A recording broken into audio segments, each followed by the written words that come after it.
Kementerian Perumahan dan Kawasan Permukiman mengingatkan jumlah program bedah rumah di Sulawesi Tenggara pada 2026.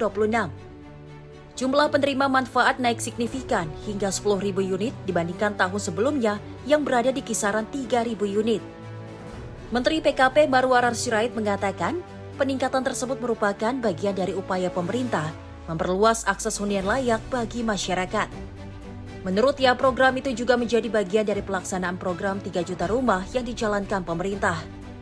Rumah 3.077 tahun ini 10.000. Mana Sulawesi Tenggara itu daerah pertambangan, pertumbuhan ekonominya berapa? 6,23. Berarti di atas rata-rata nasional. Tapi dari sektor pertambangan ya Pak ya? Siap. Nah, kemudian tentu tantangan biasanya justru di daerah pertambangan adalah terjadi kesenjangan ya Pak ya? Betul. Gubernur ini punya tekad yang kuat untuk buat pertumbuhan ekonomi juga meningkat. Salah satunya melalui sektor perumahan ya Pak. Ada satu program ya KUR perumahan, kita persiapkan matang ya dengan target 0,5 triliun ya. Ya di bulan Agustus ya, yang dipersiapkan matang kontraktor, developer, toko bangunan. Siap, Pak. Supaya bisa menikmati, itu karya luar biasa dari Presiden Prabowo. Kedua juga rumah subsidi, kita sudah bicara diskusikan, ada target yang cukup tinggi yaitu 20.000.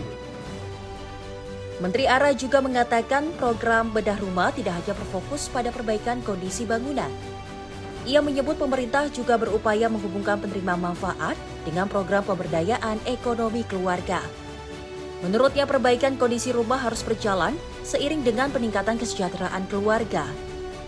Langkah tersebut diperlukan agar rumah yang telah diperbaiki dapat terus terawat dalam jangka panjang.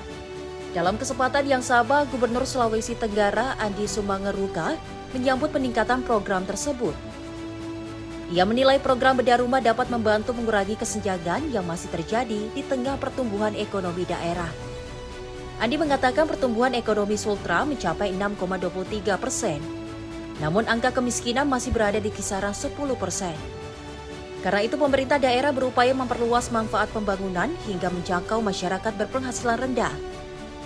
Ia juga menyebut sektor perubahan memiliki dampak ekonomi yang luas terhadap masyarakat, terutama dalam menciptakan lapangan pekerjaan. Karena itu pemerintah daerah akan menindaklanjuti program yang disiapkan Kementerian PKP agar manfaatnya dapat dirasakan lebih merata. Tim redaksi Simpo TV melaporkan.